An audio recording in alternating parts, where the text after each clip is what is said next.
এনসিপিআই দলটাই তো কেউ জানে না, খায় না, গায়ে মাখে না কি করে। ত্রিপুরার লোককেও জিজ্ঞেস করেন, বাংলার কোনো লোককে। আপনারা এর আগে কোনো দিন নাম শুনেছিলেন? বাধ্যায় সাইকেল বলতে সুদীপ কেন আমার সাইকেল নিয়ে বলে এই চায়ের দোকানে একটু কাজ আছে, ঘুরে এসে দিচ্ছে। না দেখতো তাহলে ওই সাইকেলটা গিয়ে 30 টাকায় বিক্রি করে। বাংলার মানুষ এদের ডিম ছোড়া বাদ দিয়ে মোটা মোটা পাথর ছুড়বে এদের গায়ে। নিচে একজনের 4000 আর একজনের 2800 ভোট পেয়েছে।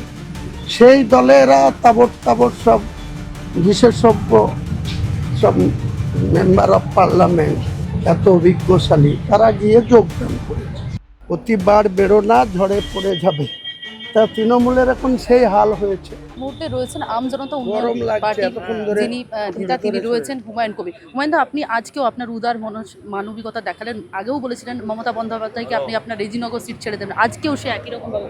দেখুন, মমতা ব্যানার্জি তো দীর্ঘদিনের পলিটিশিয়ান, রাজনৈতিক একজন ব্যক্তি।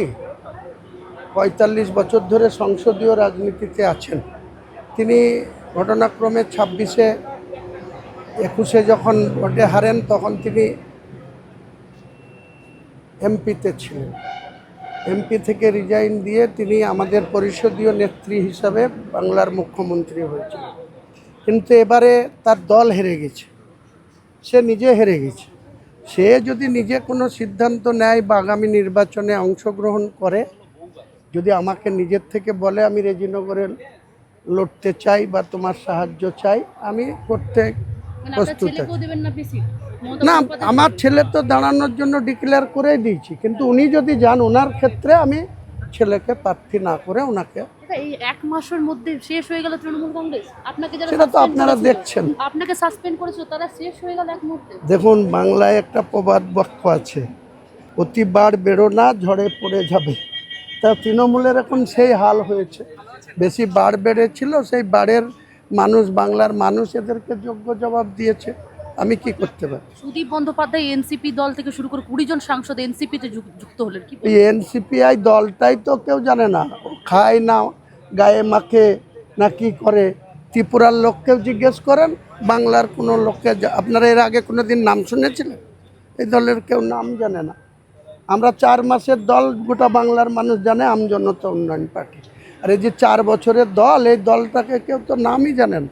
তা সেই দলের এনারা নাম লেখাচ্ছে। এদের আগামী দিনে বাংলার মানুষ এদের ডিম ছোড়া বাদ দিয়ে মোটা মোটা পাথর ছুড়বে এদের গায়ে। সুদীপ বন্দ্যোপাধ্যায়কে আপনি ব্যক্তিগতভাবে আগেও চিনতেন?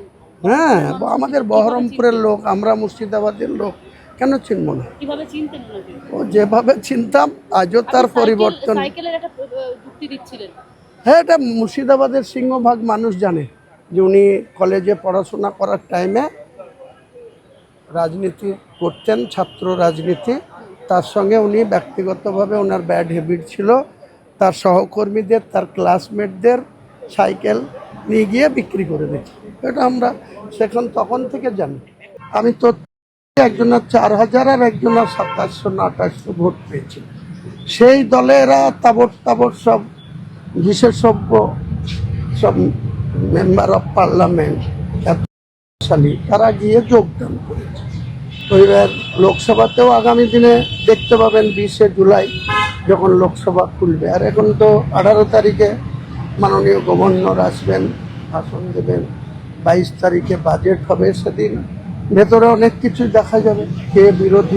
সুদীপ বন্দ্যোপাধ্যায় তৃণমূল ছেড়ে এনসিপিআই যোগ দিলেন, এটা তো দলের বড় ক্ষতি। সুদীপ বাবু তো একটা বড় নেতা। এই মুহূর্তে সুদীপ বাবুর গলায় দিয়ে চলা উচিত। কারণ আমি বলবো, ওনার যদি ন্যূনতম সামান্যতম কৃতজ্ঞতা বোধ থাকতো, তাহলে মমতা ব্যানার্জির দল ছেড়ে এই 80 বছর বয়সে কিসের লোভে, কিসের লালসায় তিনি মমতা ব্যানার্জির দল ছেড়ে আবার একটা অনামী দল, যে দলকে কেউ চিনে না, জানে না, সেই দলের লিডারশিপ করতে যাচ্ছি। শুনছি নাকি আবার আগামী দিনে এনডিএকে সমর্থন করবে। এক পা গঙ্গায় আর এক পায়ে ডাঙ্গায়, সে আবার কেন্দ্রের মন্ত্রী হবে। ওর থেকে ওকে বট গাছ থেকে গলায় দড়ি দেওয়া। দীর্ঘদিন ধরে হ্যাঁ, আমাদের বহরমপুরে আমাদের দাদাদের ক্লাসমেট ছিল, আমার বড় ক্লাসমেট ছিল। ও কি করতো জানেন তো? বাড়ি থেকে বেরিয়ে যে আসতো, বলে সে গেজা তো ছাত্র রাজনীতি করতো। ওই করতে করতে যার একটু চকচকে সাইকেল দেখতো, তখনকার দিনে একটা সাইকেলের দাম ছিল 50 টাকা। তো এদিক ওদিক দেখে লোকজন না থাকলে পরের সাইকেল, আর তখনকার দিনে সাইকেলের এত লক থাকতো না, তালা থাকতো না, ও পরের সাইকেলে চেপে চলে যেত। যদি সাইকেল হলে বলতো এই যদি কেন আমার সাইকেল নিয়ে বলে এই চায়ের দোকানে একটু কাজ আছে ঘুরে এসে দিচ্ছে। আর যদি সে না দেখতো তাহলে ওই সাইকেলটা গিয়ে 30 টাকায় বিক্রি করতো। এর জন্য অফিসিয়ালি সুদীপ বন্দ্যোপাধ্যায়ের মুর্শিদাবাদে একটা নাম আছে, সুদীপ বন্দ্যোপাধ্যায় সাইকেল চোর। এটা আমি আপনাকে জোরের সাথে বলছি, ওর যদি হিম্মত থাকে তাহলে মুর্শিদাবাদের মাটিতে গিয়ে আমার বিরুদ্ধে বলবে, আর আমি প্রমাণ করে দেবো। কারণ যাদের সাইকেল চুরি করেছে তারা অধিকাংশ, ওর বয়স 80 হয়ে গেছে, তাদেরও সেই সময় 80 হয়ে গেছে, কেউ চলে গেছে, কেউ আছে, তাদের তো ছেলে বা নাতি নাতনিরা আছে, তাদেরকে বললেই বলবে যে আমার দাদুর সাইকেল চুরি করেছে। মানে সুদীপবাবু দাদু মানে কারো সাইকেল চুরি করতো? বললাম তো আপনাকে, অফিসিয়ালি মুর্শিদাবাদ জেলার বহরমপুর শহরের যত মানুষ বাস করে তার মধ্যে আজকের দিনেও এটা অবগত আছে যে সুদীপ বন্দ্যোপাধ্যায়ের অপর নাম সাইকেল চোর। মমতা বন্দ্যোপাধ্যায় শোনা যাচ্ছে যে লোকসভায় প্রার্থী হতে পারে অথবা বিধানসভার উপনির্বাচনে প্রার্থী হতে পারেন। আপনি আগেই বলেছেন যে আপনার ওখানে যদি দাঁড়ান আপনি সমর্থন করবেন। কি বলবেন, মমতা বন্দ্যোপাধ্যায়ের লড়াইয়ে আপনি পাশে আছেন? দেখুন, আমি এই কারণেই বলেছিলাম, কারণ মমতা বন্দ্যোপাধ্যায় বাংলার রাজনীতিতে তো একটা উল্লেখযোগ্য নক্ষত্র। কারণ তিনার 71 বছর বয়স, তিনি প্রায় সংসদীয় রাজনীতিতে 45 বছর ধরে 7 বারের সাংসদ, 3 বারের বিধায়ক, মুখ্যমন্ত্রী এসব পদে অলঙ্কিত করেছেন। তো 21-এ শুভেন্দুবাবুর কাছে হেরেছিল 1956 ভোটে, এবার 15,000-এরও বেশি ভোটে হেরেছে ভবানীপুরে। সেক্ষেত্রে আমি বলেছিলাম যে আজকে যাদের দল ভেঙে যাচ্ছে, এই দলের মধ্যে উপদল তৈরি হচ্ছে, ফার্স্ট টাইম বিধায়ক হয়ে ঋতব্রত বন্দ্যোপাধ্যায় হয়ে গেল, কোনো লেটার হেডের চিঠি দরকার হলো না। ফার্স্ট টাইম বিধায়ক হয়ে যেমন অনারেবল শাসক দলের আমাদের বিধানসভার কাস্টোডিয়ান আমাদের স্পিকার সাহেব হয়েছেন, তেমনি ফার্স্ট টাইম বিধায়ক হয়ে সন্দীপন সাহা, ঋতব্রত, তারা কেউ লিডার, কেউ ডেপুটি লিডার হয়ে গেছে। আমি ওই জন্য বলেছিলাম মমতা ব্যানার্জি যদি আসতে চাই, আমার তো 81,000 ভোটে তৃণমূলকে হারিয়েছি, আর 59,000 ভোটে বিজেপিকে হারিয়েছি। কংগ্রেস 4,000 ভোট পেয়েছে, বিজেপি আপনার 64,000 ভোট পেয়েছে, আর তৃণমূল 41,000 ভোট পেয়েছে, আর আমি 1,23,800 ভোট পেয়েছি। রেজিনগরে আমি যতক্ষণ বেঁচে আছি, রেজিনগরে শেষ কথা বলবে, সব পার্টি যদি এক হয় তাও আমি ওখানে জিতব। তাই বলেছি মমতা ব্যানার্জি যদি বিধানসভায় আসতে চায়, ওনার প্রতিটাই লড়ুক। আমাকে বলতে যে আমার যারা কাছের ছিল, যাদের আমরা দুধ কলা খাইয়ে মানুষ করেছিলাম, তারা আমাকে লাত মেরে চলে গেছে, তো আমি তোমার কাছে এই সিটটা চাইছি। তা আমি বলছি আমার ছেলেকে আমি দাঁড় করাবো না, ওনাকে ছেড়ে। আগেও বলেছি, আবার বলছি। আর যদি বাইরে কোথাও লড়ে আপনি সাপোর্ট দেবেন? না, বসিরহাটে যদি কোথাও লড়ে? হ্যাঁ, বসিরহাটে যদি লোকসভায় লড়ে ওনার এগেনস্টে আমি প্রার্থী দেবো না, আর অন্য কেউ লড়লে আমি প্রার্থী দেবো আমার দলে। কিন্তু উনি দাঁড়ালে পরে আপনি প্রার্থী দেবেন? মানে ওনার হয়ে কি প্রচারে যাবেন? উনি ডাকলে যাব। উনি তো বলেন না মাঝে মাঝে একাই 100, তা আমাদের মতো ক্ষুদ্র লোককে প্রয়োজন হবে কিনা সেটা তো ওনাকে ঠিক করতে হবে, আমি তো ঠিক করবো না। কিন্তু এখন কি উনি আর একাই 100 বলার জায়গাতে আছেন? সেটা তো মনে হচ্ছে না, কিন্তু বিধানসভার ভেতরে আপনারা দেখেছেন, গ্যালারিতে ছিলেন, আমাদেরকে যখন এই বর্তমান শাসক দল যখন বিরোধী আসনে ছিল, ঘন্টার পর ঘন্টা বিমান বন্দ্যোপাধ্যায়ের কোনো কথা না শুনে চোর চোর স্লোগান দিচ্ছিল, তখন আমরা ওয়েলে নেমে আমি বিনা কারণে চোর শুনবো না বলে প্রতিবাদ করতে গেছিলাম। আমার নাম ধরে বিধানসভায় কোনো রেকর্ডে আছে, এই হুমায়ুন চুপো, আমি এইসব ভুলভ্রান্তি করেছিল বলে তো আজকে যাদের আগেই বললাম, যাদের এই সুদীপ বন্দ্যোপাধ্যায়, যাদেরকে আপনার দুধ কলা দিয়ে জাবেদ খান, শিউলি সাহা, আকরুজ্জামান, যাদেরকে মন্ত্রী সবাই রেখেছিল, আজকে তারা কোথায়?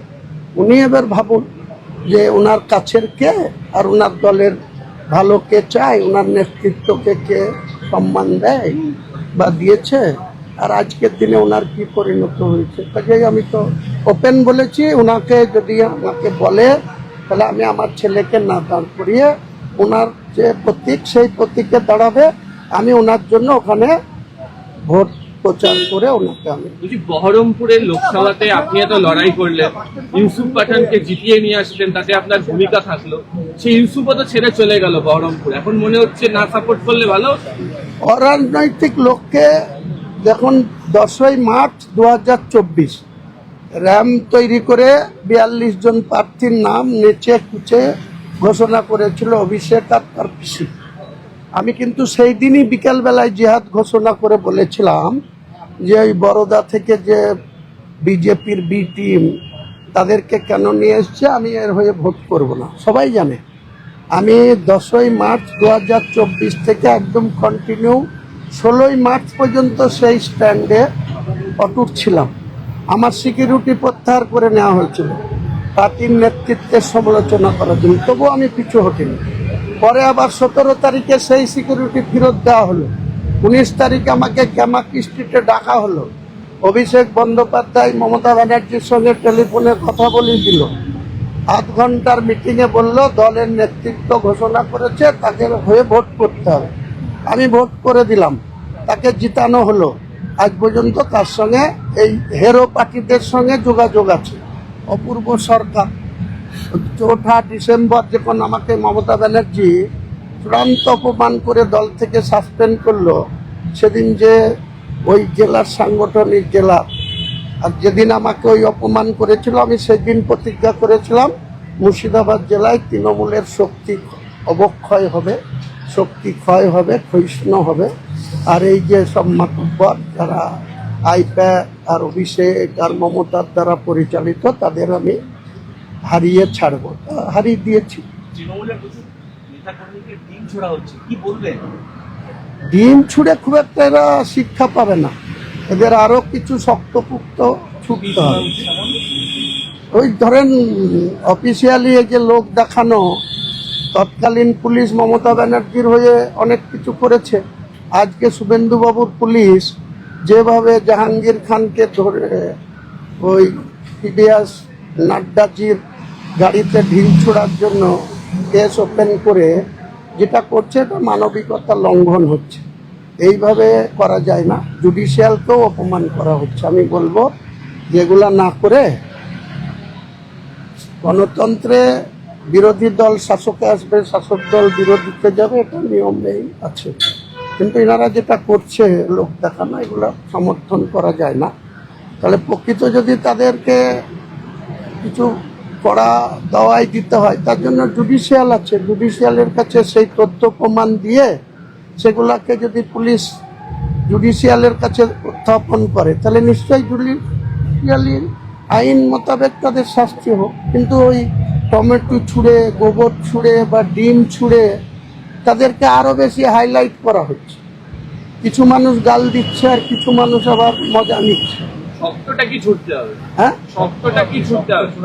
শক্তটা আমি না বলাই ভালো। পুলিশ মন্ত্রীকে বলবো বিধানসভায় ভেতরে যে আপনি নতুন কিছু আবিষ্কার করুন।